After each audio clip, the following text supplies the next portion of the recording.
My top 10 books from the recent 100 books read. I will add an audio sample for each book at the end of reading the titles. The first book is Who's Your City?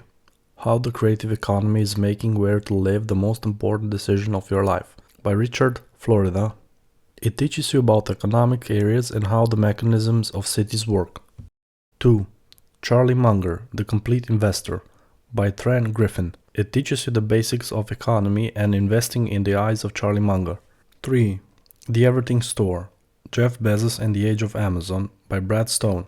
It describes the story of Jeff Bezos with Amazon and presents some interesting business lessons like customer-first approach and long-term thinking. Period is up to the year 2013. Number 4. Amazon Unbound, Jeff Bezos and the Invention of a Global Empire by Brad Stone. It is the continuation of the book The Everything Store and covers Jeff Bezos and Amazon up to the end of 2021. Number 5. The Millionaire Booklet by Grant Cardone. It teaches you to know where the money are, which is an important part in business. Number 6. Physics of the Impossible.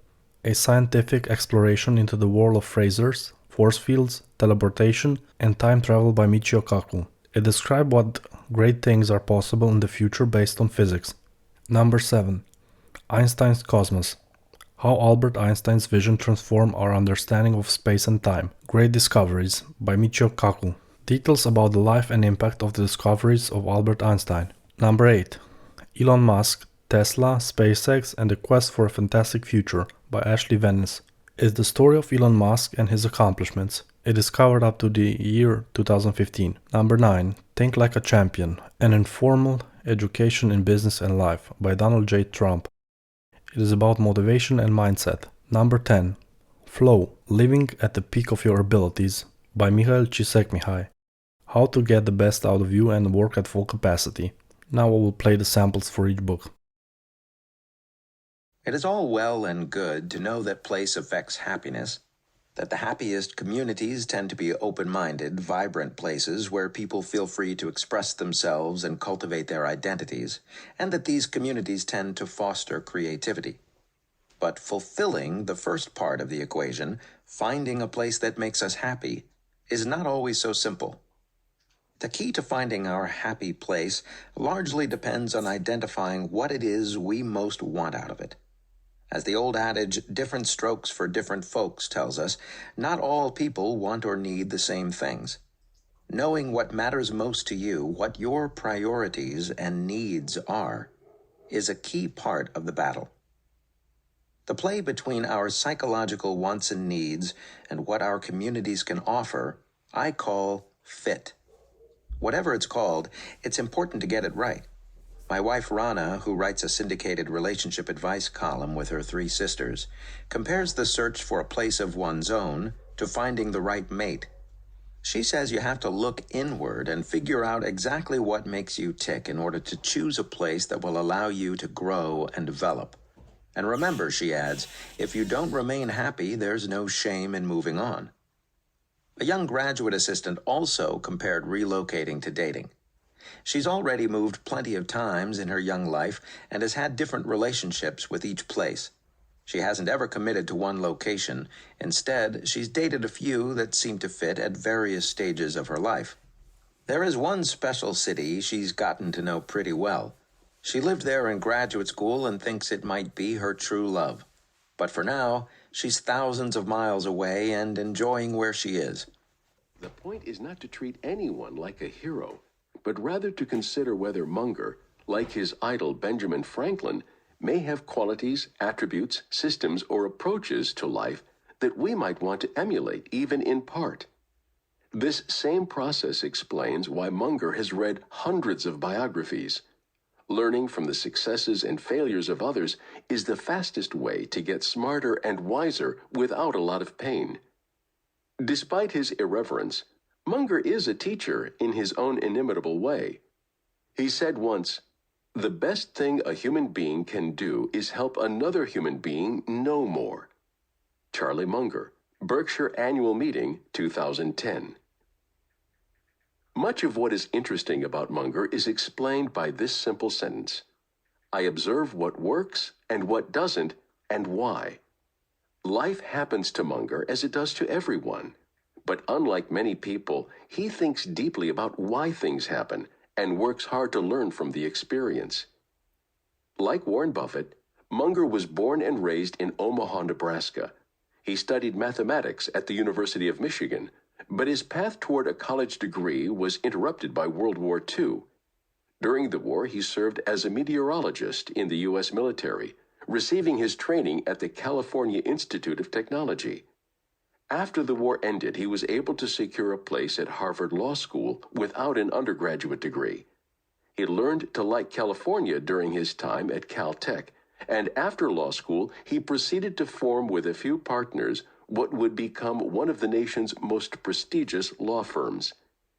Despite that success, he soon left the legal profession to invest on a full-time basis at the urging of Warren Buffett, whom he did not meet until after he was living in Pasadena, California. Between 1962 and 1975, Munger ran a partnership for a group of investors which generated annual financial returns of nearly 20%, compared to a less than 5% return for the Dow Jones Industrial Average during the same period. Munger does not collect Ferraris or have a huge mansion.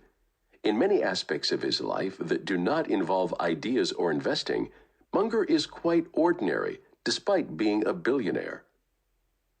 While Munger has delivered numerous speeches, written essays, and entertained legions of shareholders at Wesco Financial and Berkshire Hathaway annual meetings, his ideas have not yet been presented in a form that might be called a unified theory. This is probably because Munger's mind is capable of feats that are too hard for people of more conventional intelligence. For ordinary people, simultaneously juggling what he calls multiple models in their head is not an easy task without an understandable framework for the ideas. The intent of this book is to teach you how to think more like Charlie Munger. How did I find my way to the ideas of Munger? The genesis of this book can be traced to the period immediately before the collapse of the internet bubble. Many assumptions about investing were being questioned during this time. The wealth created during the internet bubble was unreal to anyone paying attention. Mark Andreessen expressed it well when he said on Twitter that during this bubble, the overwhelming feeling people had was panic, that they were missing out. What was going on seemed to be mass insanity, but most people thought to themselves, what if it's real? What if value doubled or tripled again? It was natural for anyone who, like me, was seeking answers about what was going on in the markets during this crazy period to read the reviews of successful and thoughtful investors. To cope with what was going on in the markets, in the summer of 1999, I chartered a boat, hired a skipper, and told him to take my family to the San Juan Islands in Washington State. I took everything that had ever been written by and about Buffett with me on that trip. As I read Buffett's investing methods sitting on the deck of that boat, I found that it was actually Munger's ideas that resonated most with me. The specific question I most wanted answered at that time was how much of my stock in highly appreciated internet and telecommunications companies I should sell. My family had a blast on the boat in the islands while I read and paced back and forth on the deck deep in thought. I did little else for a week but read and think. I was not a lot of fun on that trip. However, as the trip drew to a close... A quantitative hedge fund, DESCO, as its employees affectionately called it, was started in 1988 by David E. Shaw, a former Columbia University computer science professor. Along with the founders of other groundbreaking quant houses of that era, like Renaissance Technologies and Tudor Investment Corporation, Shaw pioneered the use of computers and sophisticated mathematical formulas to exploit anomalous patterns in global financial markets. When the price of a stock in Europe was fractionally higher than the price of the same stock in the United States, for example, the computer jockeys turned Wall Street warriors at DESCO would write software to quickly execute trades and exploit the disparity. The broader financial community knew very little about D.E. Shaw, and its polymath founder wanted to keep it that way. The firm preferred operating far below the radar. deploying private capital from wealthy investors such as billionaire financier Donald Sussman and the Tisch family, and keeping its proprietary trading algorithms out of competitors' hands. Shaw felt strongly that if Desco was going to be a firm that pioneered new approaches to investing, the only way to maintain its lead was to keep its insights secret and avoid teaching competitors how to think about these new computer-guided frontiers. David Shaw came of age in the dawning era of powerful new supercomputers. He earned a PhD in computer science from Stanford in 1980, and then moved to New York to teach in Columbia's computer science department. Throughout the early 80s, high-tech companies tried to lure him to the private sector. Inventor Danny Hillis, founder of the supercomputer manufacturer Thinking Machines Corporation, and later one of Jeff Bezos' closest friends, almost convinced Shaw to come work for him designing parallel computers. Shaw tentatively accepted the job and then changed his mind, telling Hillis he wanted to do something more lucrative and could always return to the supercomputer field after he got wealthy. Hillis argued that even if Shaw did get rich, which seemed unlikely, he'd never return to computer science. Shaw did after he became a billionaire and passed on the day-to-day management of D.E. Shaw to others. I was spectacularly wrong on both counts, Hillis says. Morgan Stanley finally pried Shaw loose from academia in 1986, adding him to a famed group working on statistical arbitrage software for the new wave of automated trading. But Shaw had an urge to set off on his own. He left Morgan Stanley in 1988, and with a $28 million seed investment from investor Donald Sussman, he set up shop over a communist bookstore in Manhattan's West Village. By design, D.E. Shaw would be a different kind of Wall Street firm. Shaw recruited not financiers, but scientists and mathematicians. Big brains with unusual backgrounds, lofty academic credentials, and more than a touch of social cluelessness. Bob Gelfond, who joined Desco after the firm moved to a loft on Park Avenue South, says that David wanted to see the power of technology and computers applied to finance in a scientific way, and that he looked up to Goldman Sachs and wanted to build an iconic Wall Street firm.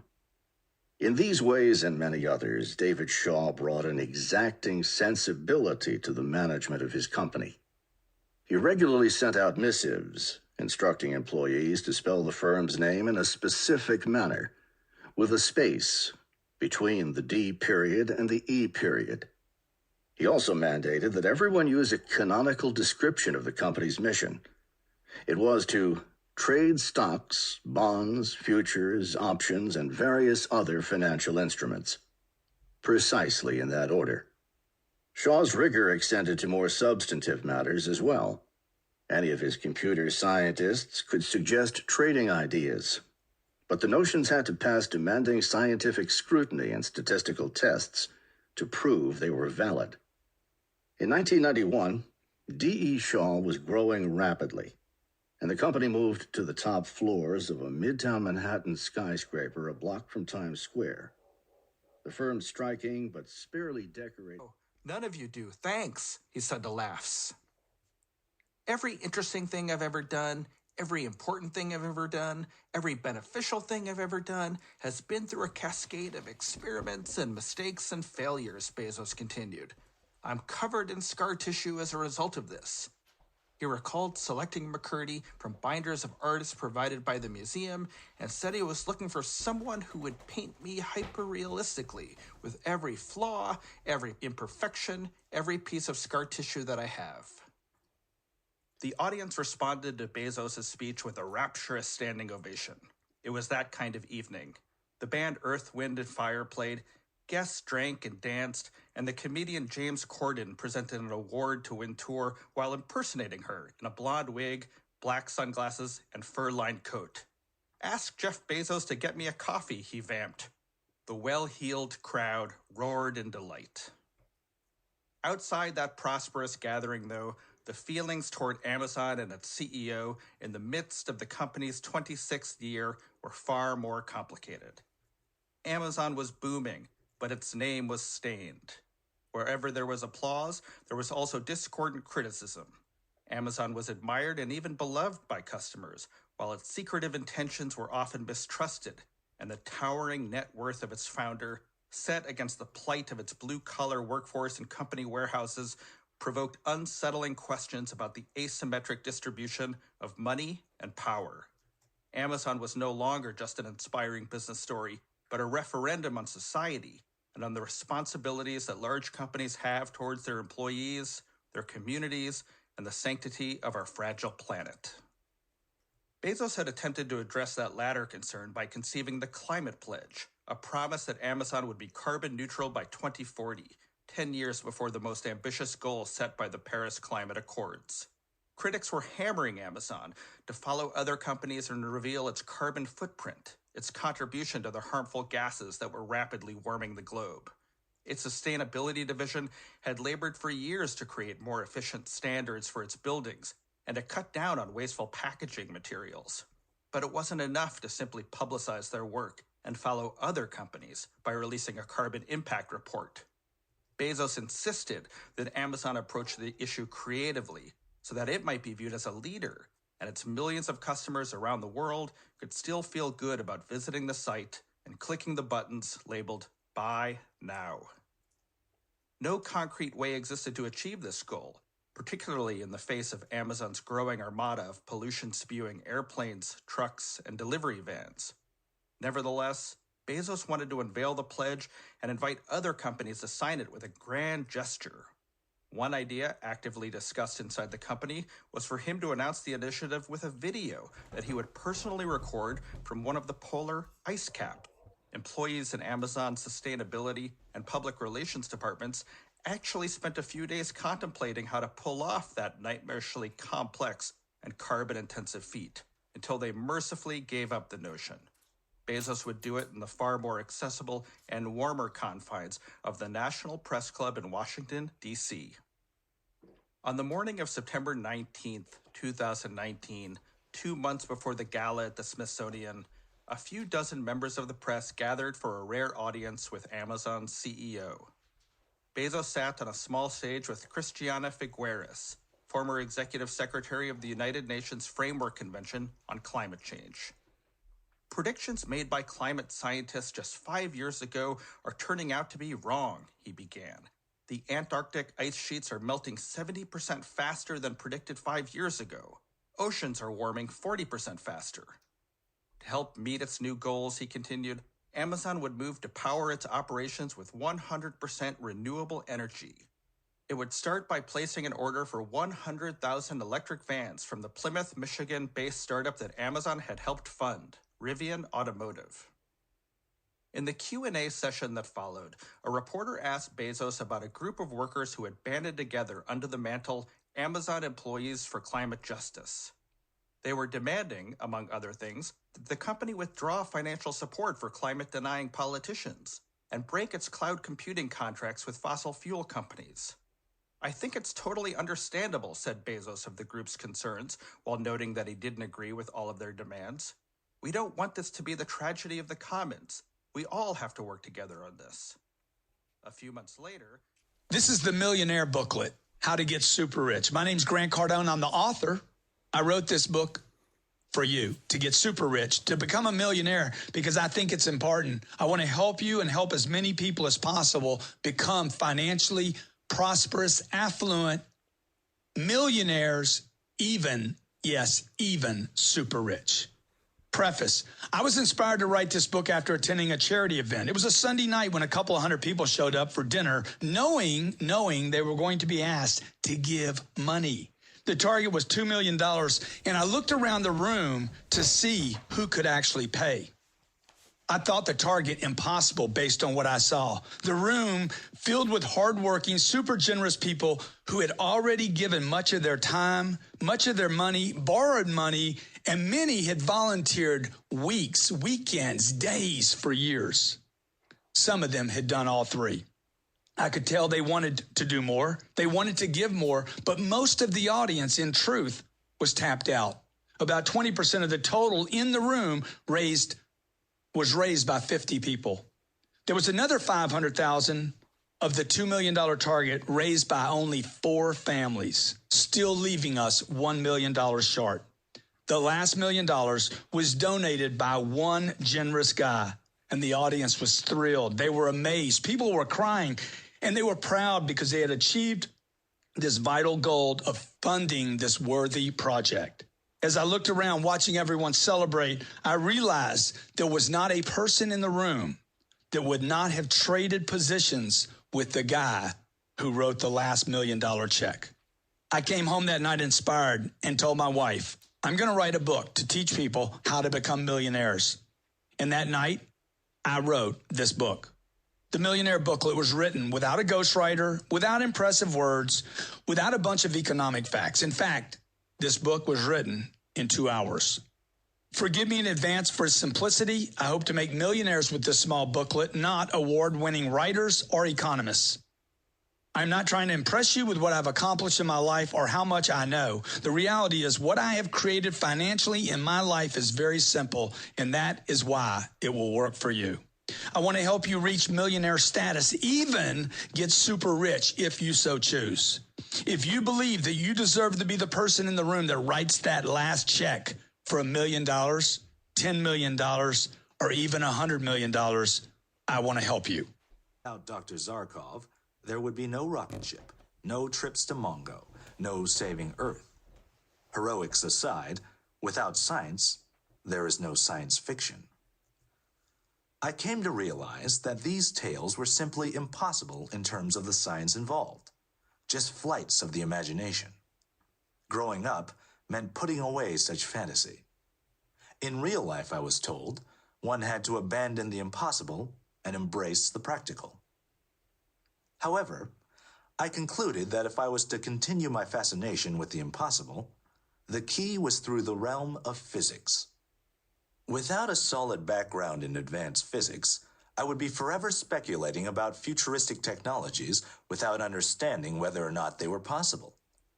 I realized I needed to immerse myself in advanced mathematics and learn theoretical physics, so that is what I did. In high school, for my science fair project, I assembled an atom smasher in my mom's garage. I went to the Westinghouse Company and gathered 400 pounds of scrap transformer steel. Over Christmas, I wound 22 miles of copper wire on the high school football field. Eventually, I built a 2.3 million electron-volt Betatron particle accelerator, which consumed 6 kilowatts of power, the entire output of my house, and generated a magnetic field of 20,000 times the Earth's magnetic field. The goal was to generate a beam of gamma rays powerful enough to create antimatter. My science fair project took me to the National Science Fair and eventually fulfilled my dream, winning a scholarship to Harvard, where I could finally pursue my goal of becoming a theoretical physicist and follow in the footsteps of my role model, Albert Einstein. Today, I receive emails from science fiction writers and screenwriters asking me to help them sharpen their own tales by exploring the limits of the laws of physics. The impossible is relative.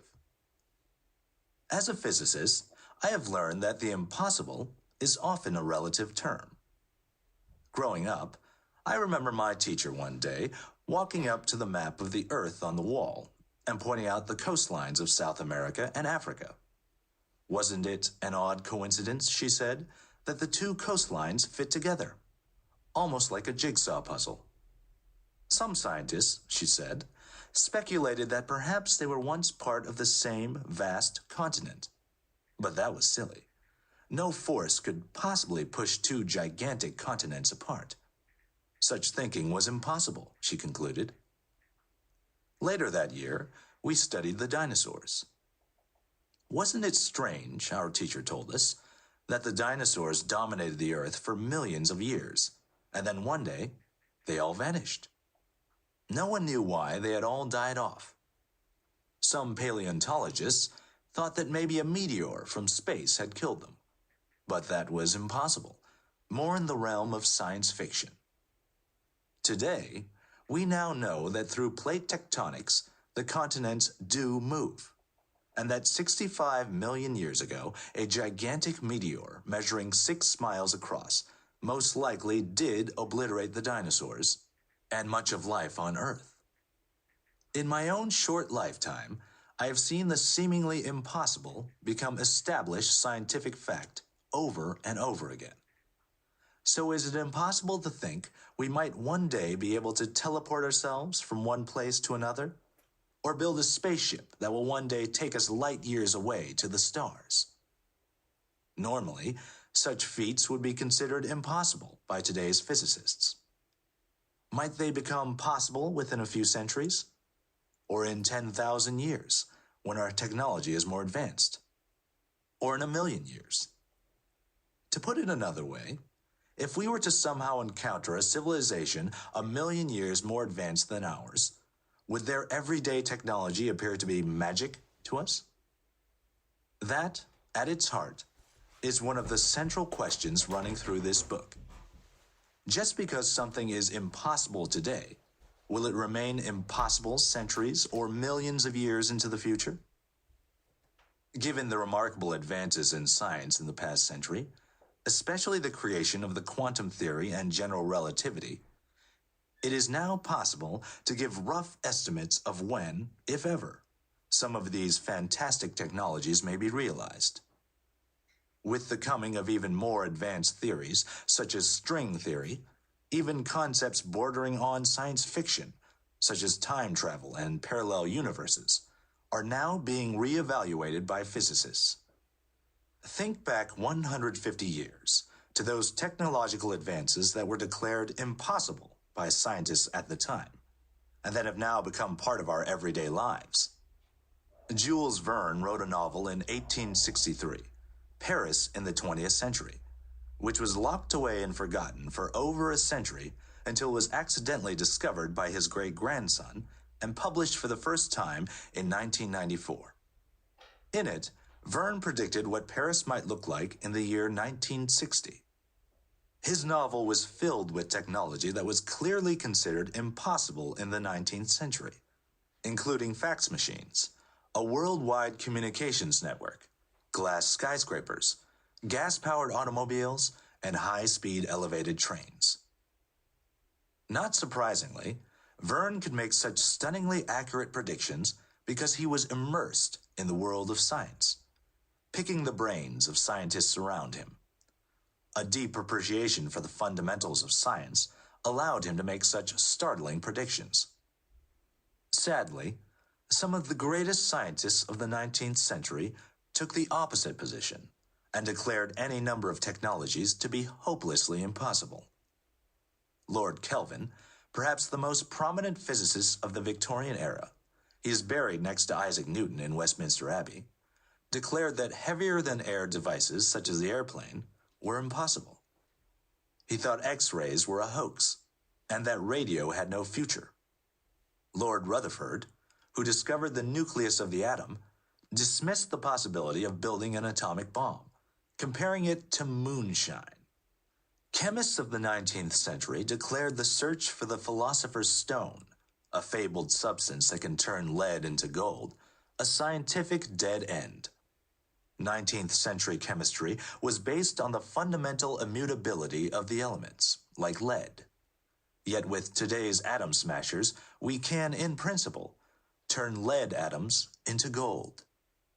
Think how fantastic today's televisions, computers, and internet would have seemed at the turn of the 20th century.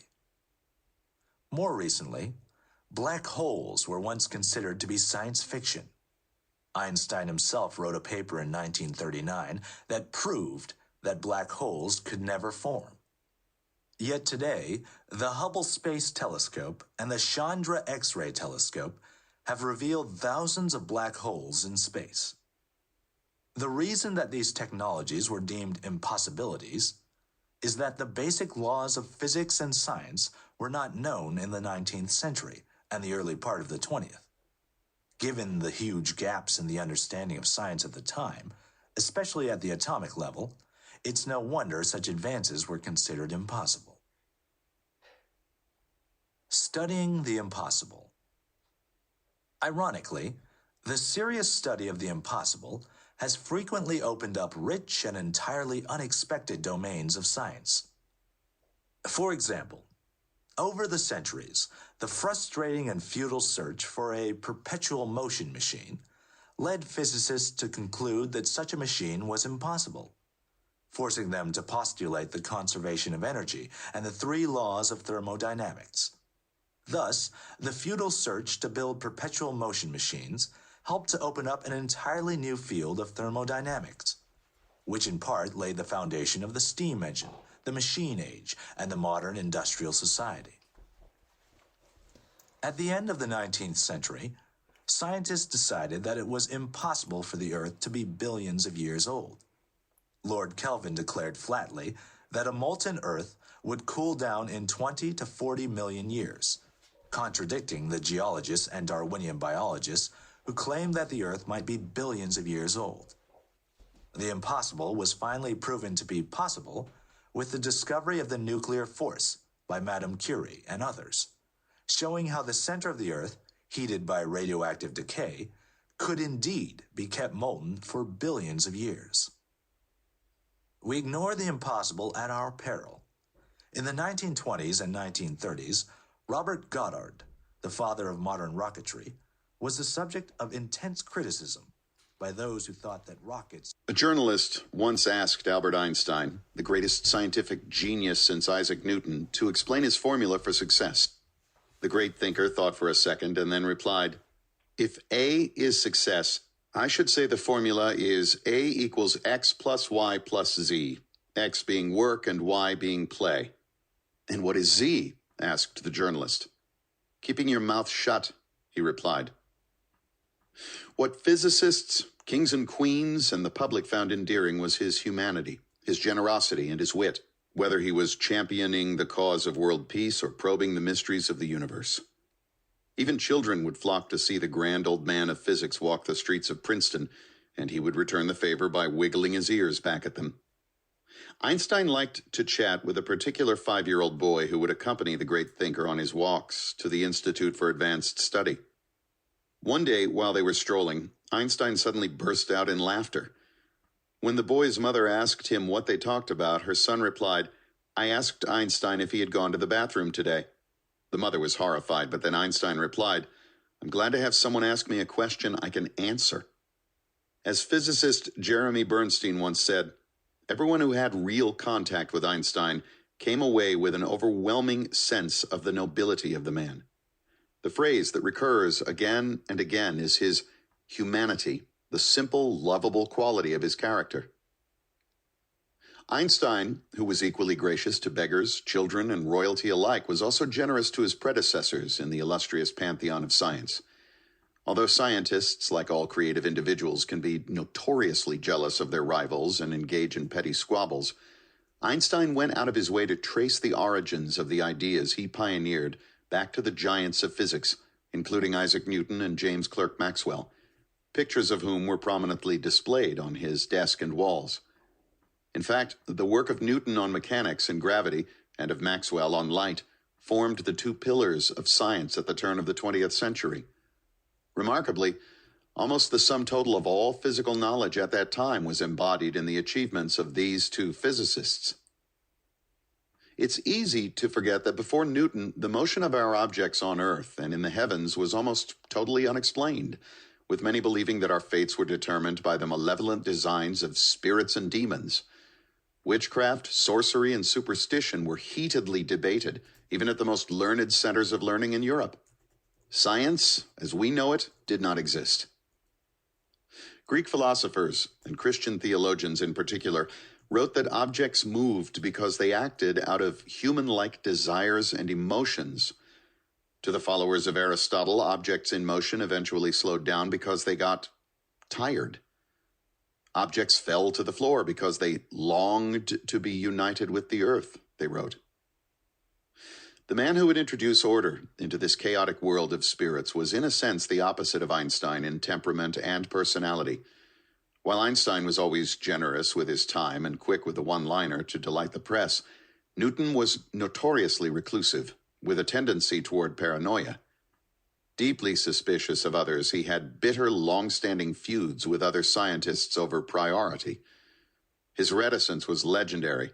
When he was a member of the British Parliament during the 1689 to 1690 session, the only recorded incident of his speaking before the august body was when he felt a draft and asked an usher to close the window.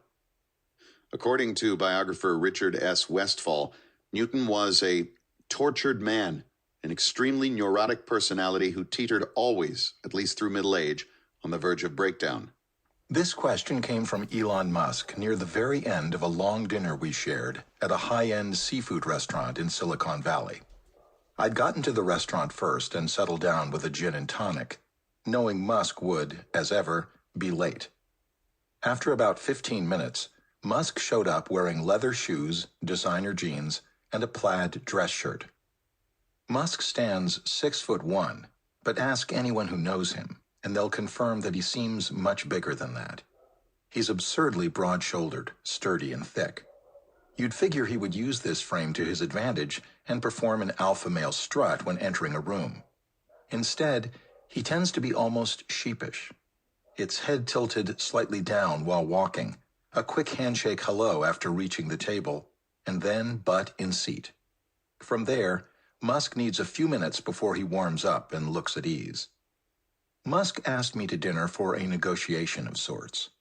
18 months earlier, I'd informed him of my plans to write a book about him, and he'd informed me of his plans not to cooperate.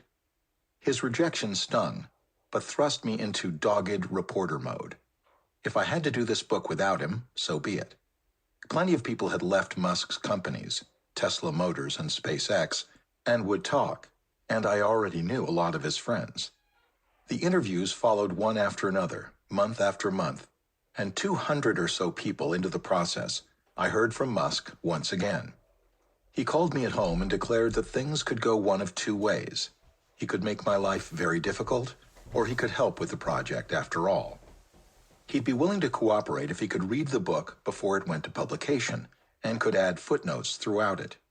He would not meddle with my text, but he wanted the chance to set the record straight in spots that he deemed factually inaccurate. I understood where this was coming from. Musk wanted a measure of control over his life story. He's also wired like a scientist and suffers mental anguish at the sight of a factual error. A mistake on a printed page would gnaw at his soul, forever. While I could understand his perspective, I could not let him read the book for professional, personal, and practical reasons.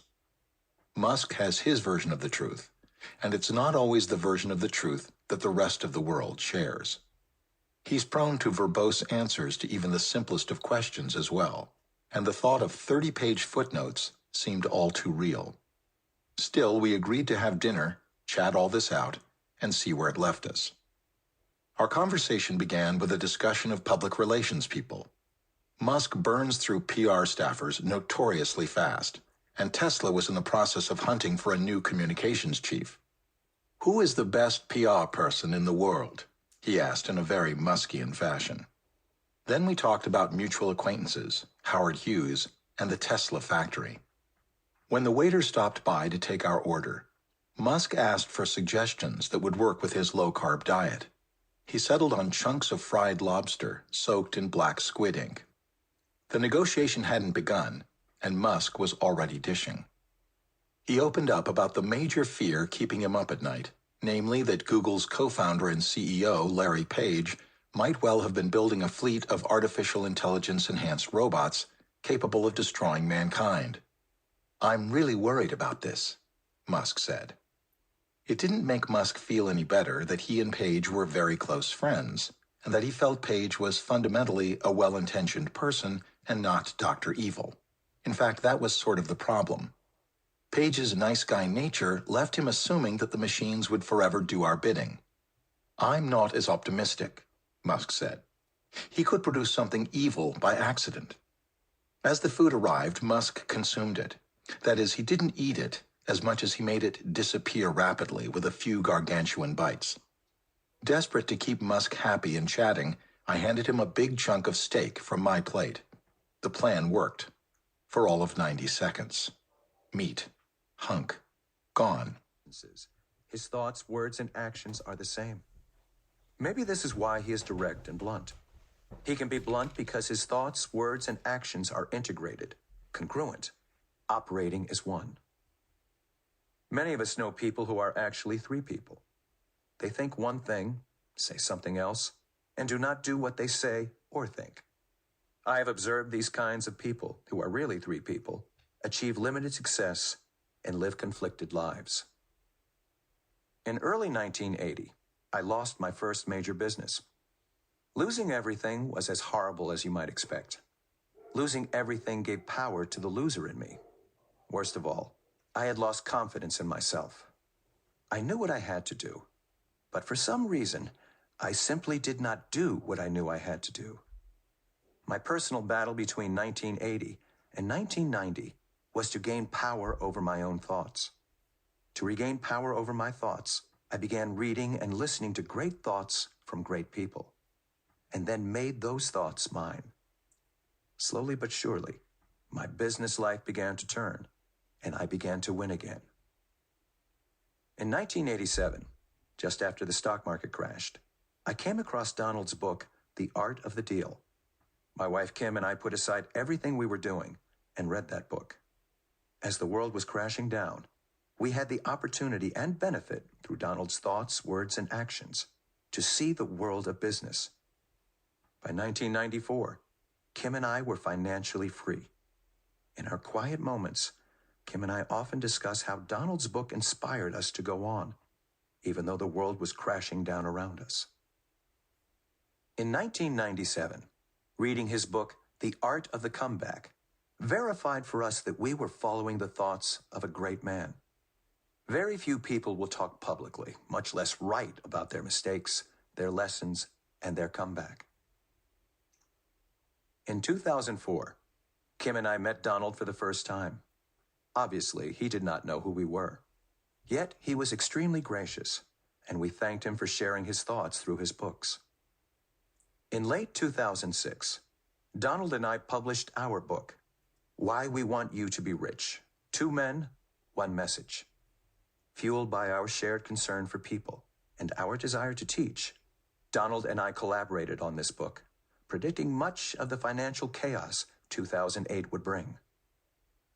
It was an honor to write this foreword for his book, Think Like a Champion, because teaching me to think like a champion is the gift Donald has given my wife and me, a gift he shares with the world, a gift more valuable than money.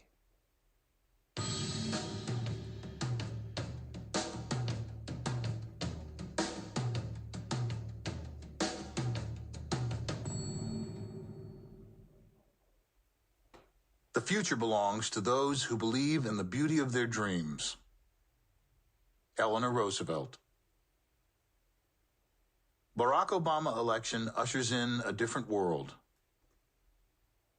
After the election in November of 2008, I was interviewed by Dominic Carter of New York One on his program called Inside City Hall.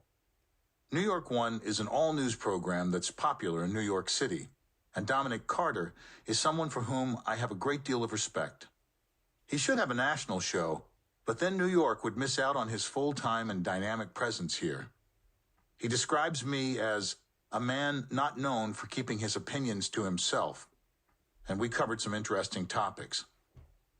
Dominic asked about the election, and I was honest about it.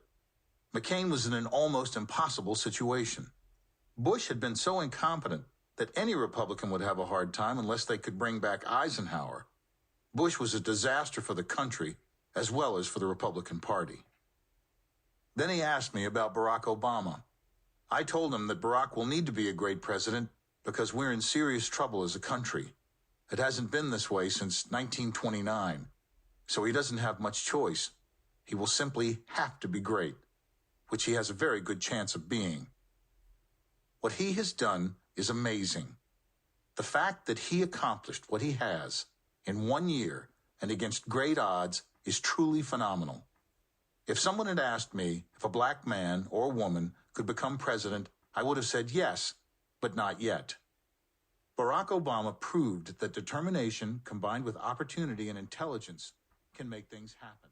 The opponent returns the ball. This concentration on what goes on in the moment is the experience of flow that I have been studying for the past 30 years, more or less. There are two ways in which flow enriches a person's life. First of all, it makes everyday activities that otherwise would be a chore or a source of conflict or misery more enjoyable, so that even the things that we don't want to or don't like to do in everyday life can be improved and made more enjoyable. The second reason why flow is a source of enrichment in your life is that it helps you to organize, to synthesize, to harmonize the elements of your life, both your time alone and time with friends, time with family, time at work, so that all of it supports each other, so that you don't feel kind of torn and conflicting, but you feel that you are working on all cylinders. Everything is aimed at the same purpose and the same meaning. And that way, the entirety of a person's life can become a flow experience.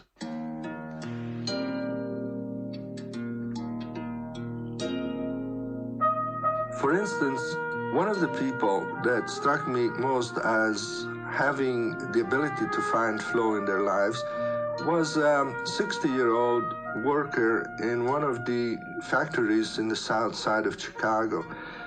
He was building railroad cars in a huge hangar-like factory under the most unpleasant conditions. It was very cold in the winter, hot in the summer.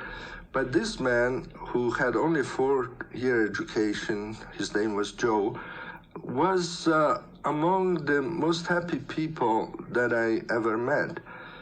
He was famous in his factory for being able to fix almost any piece of machinery that went wrong, whether it was a forklift or an electronic controller for the welding machines that they used there. And everybody said, if Joe retires, we might as well close the factory because he keeps everything going. Well, this man never wanted to become a foreman because he just enjoyed fixing the machines, and so he was at the lowest rung of his factory. But he was more important than almost anyone else among the 300-400 people who worked there. What was most interesting to me is that Joe had bought 2 more lots surrounding his house, and there he has built a rock garden where he has planted all kinds of strange plants that he has brought there from all around the country. And he was very proud of his garden, but to make sure that it would work, that the plants would prosper, he has built this underground watering system. And then he had the idea of making the sprays of water that came out of his watering system so that they would produce rainbows. So he machine tooled some spray system that would make a fine mist so that he could sit in the back of his porch and watch rainbows when he turned on the water. And then he found out, since he spent most of his time in the garden in the evening after the sun went down, he developed a lighting system that would make rainbows even at night. So he could sit on his porch and push one button and the water would go off, another button, the lights would go on, and then he would have rainbows all around him. This man with a 4th grade education had developed a way of working and a way of living which were all of a piece and which made him and his wife serene and feeling that they had a life that was not only enjoyable but which contributed something to making the world somewhat better and somewhat more meaningful.